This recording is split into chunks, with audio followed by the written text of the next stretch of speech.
일주일도 채 남지 않은 6.3 대선 관전 포인트 이슈화합에서 짚어보겠습니다.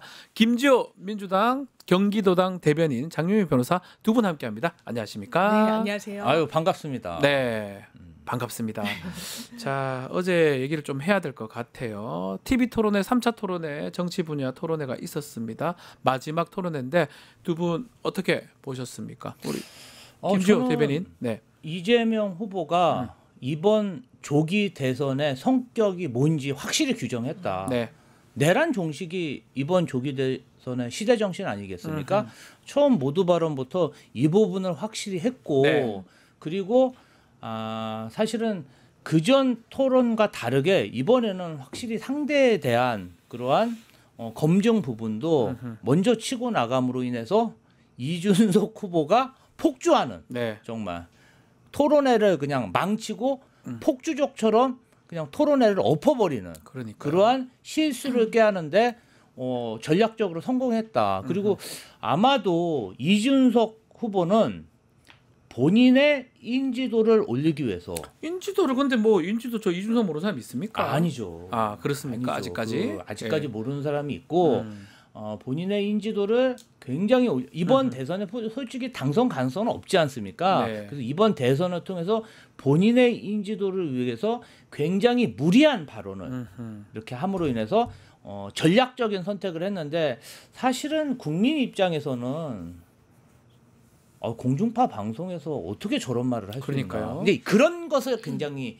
즐기고 그렇게 지탄을 받고 그런 관심을 받기 위해서 계산된 발언을 했다. 이건 계산된 발언이다. 철저히 계산된 발언이다. 그러니까 지금 그게 되게 충격적이긴 해요. 갑자기 뭐 저 얘기를 해가지고 성적인 얘기를 하는데 얘기를 안 할 수가 없잖아요. 우리가 예. 이준석에 대해서. 예. 아니 근데 그걸 노린 거죠. 그걸 노린다고요? 네. 인지도 때문에? 네. 어떻게 보셨습니까? 오늘 조간들에서도 네. 이야기하듯이 TV 토론을 난장판으로 만들었다고 해서 이제 그러니까요. 양비론 이러는데 아니요, 이거는 이준석 씨 책임이에요. 제가 봤을 땐 이거는 지상파 방송에서 어떻게 그렇게 이야기를 합니까? 아이들도 보고 있고요. 이 부분에 대해서는 그냥 넘어갈 사안이 아니라고 생각하고 이게 뭐 전략이었는지 아니면 뭐 단순 그 우발적으로 나온 건지는 제가 모르겠습니다만 인식 수준을 그대로 드러낸 거예요. 이거 핫질입니다. 수준 이하예요.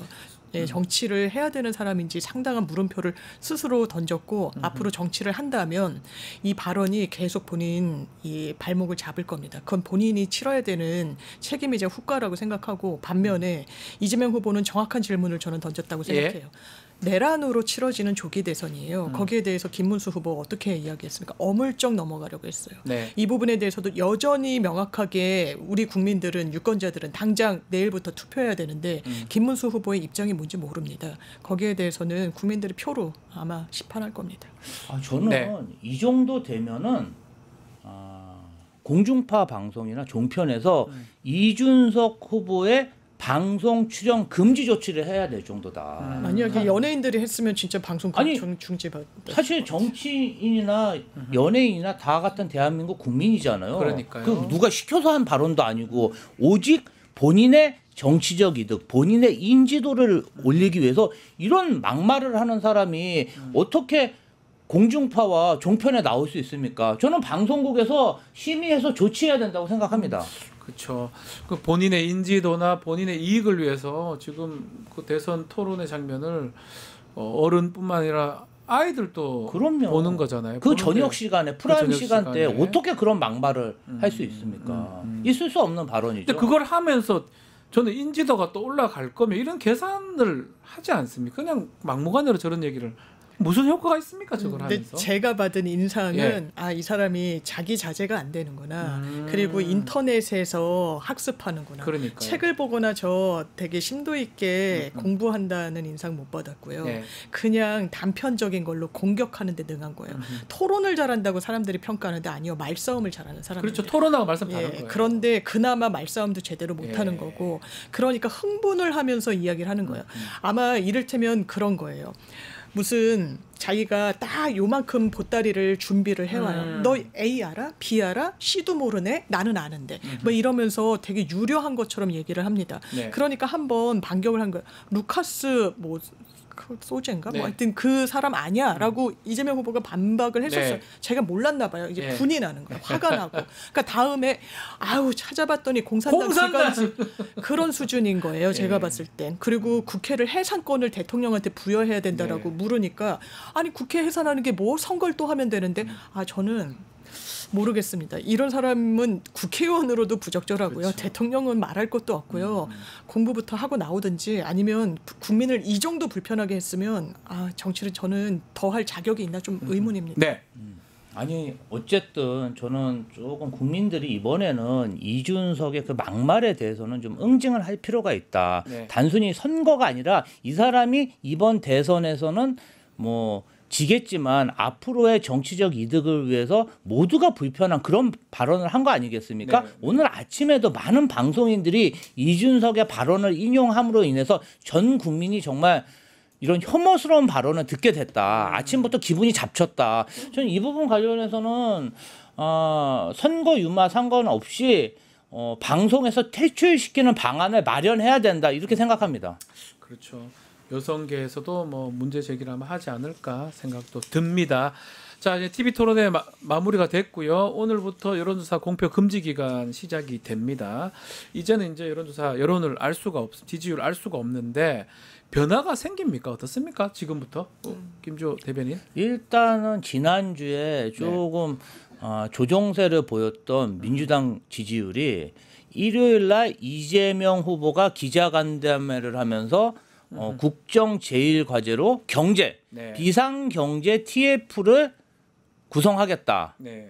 정치 보복보다 나는 경제가 더 중요하다. 선언한 이후로 뭔가 견고하게 지지율이 회복하는 모습을 보였고요. 사실은 어제 이준석, 김문수 단일화가 백지화됐기 때문에 사실상 3파전이고 이번 선거는 이재명 후보에게 굉장히 유리한 방향으로 고착됐다. 사실은 지지율에 막 등락 이것도 중요한데요. 이 콘크리트 지지율, 그 지지율의 충성도, 그다음에 결집력도 굉장히 중요합니다. 그런데 이재명 후보는 지난 12월부터 굉장히 꾸준한 지지율, 과반수 가까운 지지율을 기록했고, 그럼요. 이 지지율이 수개월간 계속 견고하게 지속됐잖아요. 그렇기 때문에 아마도 이번 선거에서 무난하게 낙승하지 않을까 그렇게 조심스럽게 예측합니다. 어떤 변수가 있을까요? 이제 6일 정도 남았는데요. 본투표까지. 내일부터는 사전투표고. 지난 대선을 이제 다시 환기하자면 6일 전에 단일화가 있었고, 그러니까요. 그런데 지금은 이준석 후보가 단일화는 거의 안 하는 분위기로, 그러니까 국민의힘에서도 3자 구도로 치러진다는 걸 전제로 또 비대위원장이 했는데 아마 대세에 큰 지장이 저는 없을 거라고 생각합니다. 이제 중앙일보가 한국갤럽에 의뢰해서 어제 발표됐던 걸 보더라도 단일화가 됐을 때 그러면 어떤 시너지 작용으로 1위 후보를 꺾을 수 있느냐 그런 지표가 지금 나오고 있지 않아요. 3자 구도로 나오더라도 그 부분이 위협적이지 않다. 그런데 이준석 후보의 지지율은 저는 개인적으로는 출렁일 거라고 생각해요. 그러니까 많이 중도층 분들 중에 지금의 보수는 좀 아니다. 그리고 보수 성향이 있더라도 지금의 국민의힘 김문수는 아니다. 한번 이준석이라는 사람이 어떤가 보수 출신 정치인이고 한번 눈길을 줬을 법하다고 생각해요. 근데 그 눈길을 본인이 차단했고 많은 제가 댓글이나 어떤 반응들을 보면 그래도 좀 합리적이라고 생각하고 1차 때는 그래도 당돌하지만 잘하네 이 토론. 2차 때는 너무 무례한 거 아니야? 3차 때는 완전히 그냥 철회를 해버렸다는 분들이 계시더라고요. 이거는 본인이 자초한 거고 지금 두 자릿수 때 나오니까 나 한번 완주해가지고 선거 비용 한 절반 보전받으면서 끝까지 한번 해보자. 차기를 노려보자. 아니요. 두 자릿수 때 저는 안 나올 거라고 생각합니다. 자, 이 민주당 얘기를 좀 해보면 막판에 뭐 깜짝 인사 영입 발표할 수 있다 이런 얘기가 나오는데 있는 겁니까? 얘기 하기 싫. 아니 전혀 모르고요. 전혀 모르고 워낙 극비 보안 사항이라 알려진 바가 없습니다. 그럼에도 불구하고 제가 그냥 상식적인 선에서 예상해 본다면 사실은 이 계엄 국면에 굉장히 보수 인사로서 국민들에게 각광받은 인사가 한 명 있습니다. 보수 인사로서 각광받은 인사 누구죠? 국정원의 홍장원 차장이라고. 그거 뭐 팬클럽도 대단히 하더라고. 몇만 명 팬클럽도 있을 정도로 대단하기 때문에 뭐 선대위에서 어떤 고려를 하고 있는지 모르겠지만 제가 만약에 고려해 본다면 홍장원 차장 같은 사람을 영입한다면 네. 굉장히 선거에 시너지 효과가 있을 수도 있겠다. 그렇게 예측해 봅니다. 그러니까 이게 본인 생각이신 거죠? 제 생각입니다. 혹시 있습니까, 장유미 저는 변호사는? 제가 이 질문 네. 이제 어제 방송 준비하면서 도통 모르겠는 게 기사 찾아도 잘 안 나오고 그래서 AI한테 물어봤는데 AI도 잘 모르더라고요. 모르죠. AI도 이게 모릅니다. 기사 나온 게 없어서 네. 그런지. 근데 지금 홍장원 전 차장 이야기를 하시니까 정말 매력적인 카드다라는 생각이 뭐 저 개인적으로는 또 들기도 하고 계속 이제 깜짝 인사라고 하는데 이제 많은 분들이 이미 결합을 또 해주셨고 저는 정은경 청장도 너무 좋은 분이라는 그렇죠. 생각이 들고 해서 민주당은 아무리 정말 옆에서 이런 정말 말도 되지 않는 공격, 비난을 해도 아니 갈 길을 가야 된다. 이 소중한 분들이랑 같이 가야 된다. 이런 생각 많이 듭니다. 자, 근데 국민의힘 김문수 후보는 지금 박근혜 전 대통령 만났고요. MB 전 대통령도 지금 얘기를 하고 있거든요. 이 사람들이 등장하는 게 선거에 유리한 겁니까? 김문수 후보 입장에서 어떻습니까? 그러니까 이제 아까도 말씀드렸듯이 투표에 있어서 지지율도 중요하지만 그 로열티도 굉장히 중요하거든요. 아니 여론조사에서는 지지한다 그러고 투표장에 안 가시는 분들도 많아요. 그러니까요. 약한 지지자들 같은 경우는 그냥 이번 선거 질 것 같으니까 포기하는 층도 굉장히 많거든요. 그런데 어쨌든 핵심 지지층이 투표장으로 오고 주변에 있는 사람한테 투표 동료를 해야 그 눈덩이처럼 커지는 핵이 있어야 눈덩이가 커지잖아요. 그러니까요. 그렇기 때문에 김문수 후보로서는 어떻게든 한 표라도 더 모으려고 박근혜, 이명박의 도움을 받으려고 손을 내밀었는데 이분들이 어떤 분들입니까? 한 명은 탄핵됐고 한 명은 실제 비리 혐의로 형을 받은 그런 대통령 아니겠습니까? 제가 알기로는 국민의힘 당사에 두 전직 대통령의 초상화를 걸지도 못할 정도로 정말 국민 감정이 나쁜데 중도표를 받겠다고 지금 선거 운동을 해야 할 후보가 구태 정치인들의 어떤 그런 지지층의 그 소수의 표를 받기 위해서 지금 움직이는 이 모습, 저는 국민들이 똑똑히 심판해야 된다. 이번 조기 대선의 시대 정신에 맞지 않는 행보를 김문수가 하고 있다. 저는 이렇게 평가합니다. 반대로 가는 느낌도 네, 들어요. 그렇죠. 전직 문제가 있던 네. 대통령들을 만나고 있잖아요. 그러니까 보수. 박근혜 전 대통령을 소환할 때 탄핵 되게 억울하게 당했다라고 김문수 그 후보가 얘기도 이야기하더라고요. 지금 대선이 탄핵 때문에 치러지고 있어요. 국민들이 그 사회적 비용을 감당해야 되는 거예요. 네. 보수 진영 때문에, 국민의힘 때문에, 윤석열 씨 때문에. 그런데 박근혜가 억울하다라고 이야기를 하면서 헌재 결정까지 부인을 하면서 윤석열 전 대통령에 대한 헌재 결정도 공산당이라고 이야기했던 게 김문수 후보예요. 네. 그러니까 이건 패착 중에 패착이다. 그리고 박근혜 전 대통령 언제까지 선거의 여왕이었습니까? 그리고 선거의 여왕이 지금이 타이틀이라고 하더라도 네. 무슨 소용이 있어요? 김문수 후보가 매력이 없는데 선거의 왕자가 아닌데 본인이 네. 본인 선거 치러야 되는데 이렇게 후광에 그냥 기대어가지고 그나마 효과도 굉장히 제한적이고 이명박 전 대통령, 박근혜 전 대통령이 지금 무슨 새가 있으며 무슨 큰 플러스 요인이 되겠습니까? 오히려 마이너스가 되면 됐죠. 지금 대선의 성격을 가늠해 본다면 이거는 김문수 후보는 참 여러모로 안타깝고 이것도 그냥 안타까운 부분 중에 하나인 것 같습니다. 자, 그렇기 때문에 남은 선거 동안은 좀 전에도 얘기했지만 단일화 정도 얘기가 지금 남아 있는 네. 오늘까지 같아요. 오늘 이제 내일을 사실상 투표니까 일단은 지금 이준석 후보 단일화 절대 안 하겠다 얘기를 하는 거 봤을 때는 3인 구도로 이제 마무리가 될 가능성도 높아 보여요. 그리고 또 이준석 후보가 뭐 이 역사적으로 사라져야 될 정강훈, 이낙연 이런 얘기를 하면서 잡탕밥 만들려고 한다 뭐 이런 얘기 하는데 잡탕밥까지 표현했는데 그런데 거기 들어가는 건 좀 더 이상한 거잖아요, 사실은. 사실은 뭐 이준석 후보가 야심차게 개혁신당을 만들었는데 이낙연 전 총리하고도 합당한다 그랬다가 헤어졌고 지금 보니까 허나 대표도 내쫓고 그다음에 김용남 의원하고도 헤어진 거 아니겠습니까? 그러니까요. 이분은 혼밥에 익숙한 정치인이다. 정치라는 게 정말 나와의 다름을 차이를 인정하고 정말 소통하고 양보하고 이래서 갈등을 조정해서 하나의 그런 국론을 통일하는 그런 장 아니겠습니까? 근데 이 사람은 그냥 갈등을 조장하는 정치인이기 때문에 사실은 본인이 혼밥 전문이다. 그래서 앞으로 좀 정치하기는 쉽지 않을까 이런 생각이 듭니다. 그리고 이제 네. 본인 자체가 국민의힘에 있을 때는 이용만 당하다가 퇴출됐고 어쨌든 개혁신당을 차려서 국회의원도 하고 대선 후보로 출마까지 한 거 아니겠습니까? 네. 함께 했을 때 이용만 당했고 혼자였을 때 그래도 국회의원 공직에 선출됐기 때문에 그 지지자들을 포기하지 않을 것이다 이렇게 생각합니다. 그래서 이제 뭐 이렇게 말하면서도 또 한편으로 이준석이라는 정치인의 어떤 행보를 봤을 때는 끝까지 알 수 없다라는 또 얘기도 있고요. 김용태 비대위원장은 이제 단일화 없다라고 입장을 밝혔습니다. 이준석 뜻을 존중한다.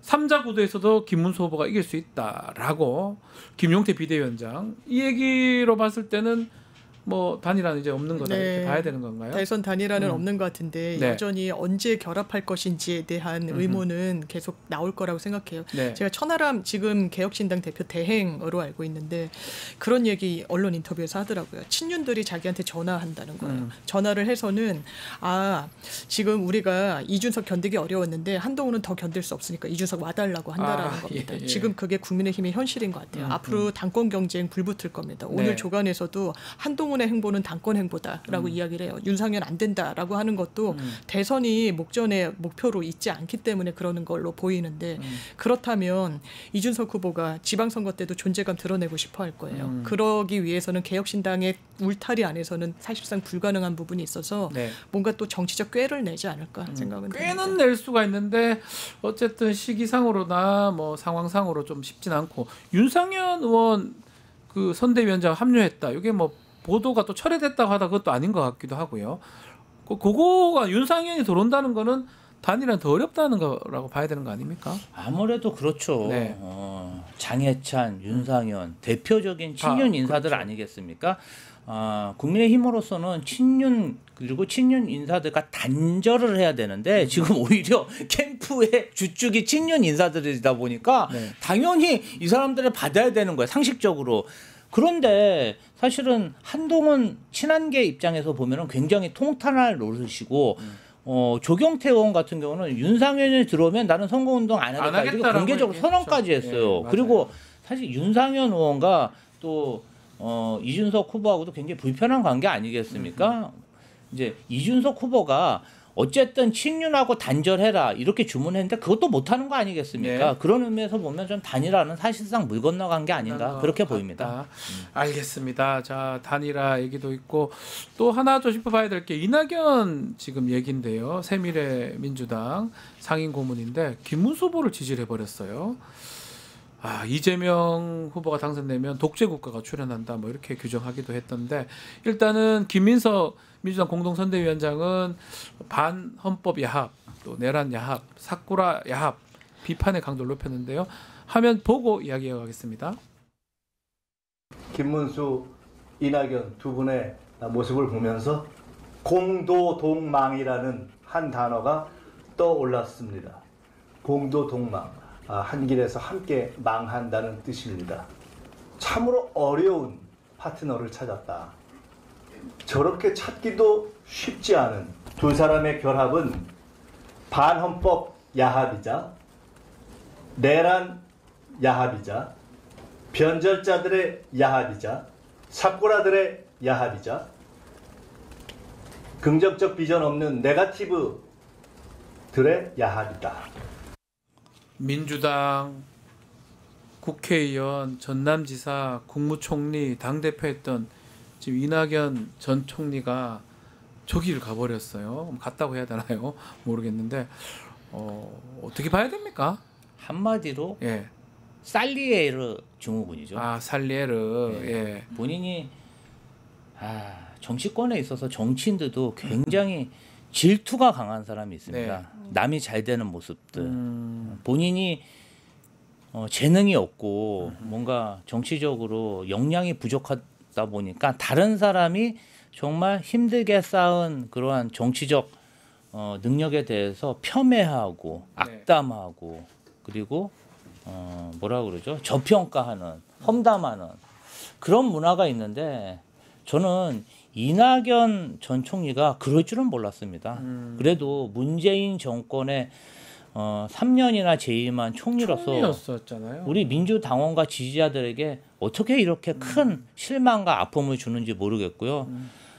김대중 재단 그리고 사이제에서 제명했죠. 제명을 했다고 하더라고요. 조금 늦은 감은 있지만 지금이라도 민주계에서 이낙연이라는 이름은 철저히 삭제해야 되지 않을까 이런 생각이 듭니다. 무슨 생각을 하는 겁니까? 이게 사실은 민주당 사람이었고 뭐 새미래민주당 만들긴 했지만 더 이상 민주당에 올 수 없는 그런 상황인가요? 본인이 민주당으로 올 예. 수 있는 다리를 거의 이제 끊어버렸네. 완전히 이제는. 끊어버렸고 네. 저는 이 평가에 동의가 되더라고요. 이재명 후보에 대한 미움과 증오로 본인 스스로를 망가뜨렸다라는 표현이 나오더라고요. 네. 왜냐하면 이거는 완전히 잘못된 선택이에요. 그렇죠. 자기가 민주당에서 뭐 수혜 입은 부분 거기에 대해서 뭐 더 이상 언급하지 않겠습니다. 근데 독재 괴물 뭐 이런 표현을 쓰잖아요. 네. 그럼 묻는 겁니다. 윤석열 씨는 어떤가요? 지금도 계엄이 합법비였다고 질서 발동을 위해서 보낼 수밖에 없었다고 오히려 군이 시민들한테 맞았다고 폭행을 당했다고 이야기하는 건 독재입니까? 괴물입니까? 아닙니까? 이 부분과 관련해서 어떤 상황인식과 정치인식을 갖고 있는지 그냥 너무 사감에 치중해가지고 그냥 이성을 잃은 수준의 최악의 수를 뒀어요. 이분은 앞으로 정치 영역에서 저 못 볼 겁니다. 지금 네. 호남도 못 갈 거라고 예. 이야기를 해요. 사실상 민주당에 그나마 조금 있었던 연결고리 그냥 파묘되듯이 파헤쳐질 겁니다. 이거는 자기가 자초한 길이에요. 어떻게 이런 식의 최악의 마지막 정치 여정을 마침표를 이런 식으로 찍을 수 있습니까? 그 기다리면 될 긴데 뭐 정치를 그렇게 하고 싶어요. 뭐 아무 의미도 없지 않나 저 사람이 뭐 저런다 해가지고. 그러니까 이제 자기 파괴적인 그러한 정치 활동이라도 이재명 후보의 발목을 잡기 위해서라면 내가 정말 똥통에 빠져도 나는 하겠다 이런 정신이고요. 사실 네. 지난주에 김문수 후보 지지율이 조금 30%대로 이렇게 결집하는 양상을 보였어요. 네. 이제 그 전까지는 나는 이번 대선에 출마하지 않겠다. 그리고 어떤 후보도 지지하지 그렇게 않겠다. 얘기했잖아요. 그때는 이재명 후보가 굉장히 압도적인 지지율을 기록했고 뭐 지금이나 별 차이는 없지만 김문수 후보 지지율이 아주 낮았단 말이에요. 그리고 뭐 선거 운동복도 준비하지 못할 정도로 선거 운동이 엉망진창이었고 그러다 보니까 그때는 아예 나는 그냥 뭐 이번 선거 포기하겠다 이렇게 하다가. 발언했다가 네. 김문수 후보 지지율이 어느 정도 올라오고 산술적으로 이준석하고 단일화했을 때 한번 해볼 만하다 이런 생각이 드니까 바로 그냥 안면을 바꿔서 나는 김문수 지지합니다. 네. 내가 김문수 지지하니까 이준석하고 단일화도 한번 해보시죠. 이렇게 단일화 압력을 넣은 것이다. 그러네요. 아주 뭐라 그럴까요? 계산적인 정치 행보를 했다. 이렇게 보시면 됩니다. 또 이런 생각 들어요. 뭐 이재명에 대한 어떤 증오가 이렇게 갔다는데 저런 사람이 지난 대선 때 총괄 선대위원장을 맡았잖아요. 그 행보가 좀 이상했었어요. 저기 이기려고 하나 그냥 지려고 하나 이런 생각도 들 정도로 좀 이상했는데 결국 결과론적 얘기긴 하지만 저런 마음으로 무슨 당선을 시킵니까? 저도 된다고 생각했을 것 같기도 하거든요. 장인이 아닌 것 같고요. 굉장히 본인한테 집중하고 있는데 그래서 어떻게 됐습니까? 지난 총선 때 본인이 전남지사까지 지냈는데 그러니까요. 광산에 출마해가지고 선거비용 보전도 못 받을 정도의 참패를 했어요. 국민들로부터 유권자로부터 철저한 외면을 받았을 때 반성을 했어야 돼요. 본인이 이런 부분과 경쟁 구도에 있으면 뭐 감정이 쌓이기도 하고 네. 그 골이 깊어질 수도 있겠죠. 근데 그걸 극복하지 못해요. 왜냐하면 너무 꽃길만 걸어서 왜냐하면 이 총선의 패배도 이낙연 인생의 첫 패배였다고 하더라고요. 선거의 이력에서. 시원대만 나갔으니까 그러니까요. 되잖아요. 완전 당연히. 꽃길만 걸었는데 예. 그거를 용납을 못하는 거예요. 그게 정치인의 한계로 결과적으로는 이렇게 도출이 되는 거고 이분 앞으로 정치는 못할 겁니다. 못할 것이다. 당연하지만. 김문수 후보 입장에서 보면 이렇게 지지 선언해주면 호남에 뭔가 표를 받을 수 있을 것이다 이렇게 계산하긴 한 것 같아요. 아 지금 뭐 호남인들이 그러니까요. 본때처럼 일어나서 이 오히려. 배신자라고 규탄을 하고 제가 봤을 때는요 네. 이낙연 후보의 김문수 지지는 네. 우리 지지층을 역결집시키는 그러니까. 단초가 됐다 이렇게 생각됩니다. 상식적으로 민주당에서 정말 고관대작 호의호식은 다 하고 어떻게 그런 행보를 할 수 있습니까? 배신의 끝판왕이다. 저는 그렇게 생각합니다. 아니 존재 자체를 부정하면 안 되죠. 말씀대로 호남 민심이 반대로 작동할 가능성이 더 클 거고 이런 것들이 투표율하고도 연결되지 않을까 이 생각도 해보네요. 네, 이낙연 무슨 의도로 이렇게 한 건지도 그렇고 결국은 저러려고 저걸 하느냐 생각도 듭니다. 알겠습니다. 자, 이슈합 오늘 여기서 마무리 좀 하겠습니다. 김지호, 장유미 변호사 두 분 감사합니다. 감사합니다. 유튜브 구독하고 실시간 채팅과 댓글을 남기시면 매일매일 실천 TTCO를 드립니다. 참여 방법은 통통물 어플을 다운로드하고 회원가입과 로그인을 해주세요. 마이페이지에서 나의 회원 고유 번호를 복사해주세요. 유튜브 구독 후 실시간 채팅이나 댓글창에 고유 번호를 한 번만 입력하면 준비 끝! 지금 유튜브 채팅과 댓글 쓰기 참여하고 실천 TTCO 받아가세요.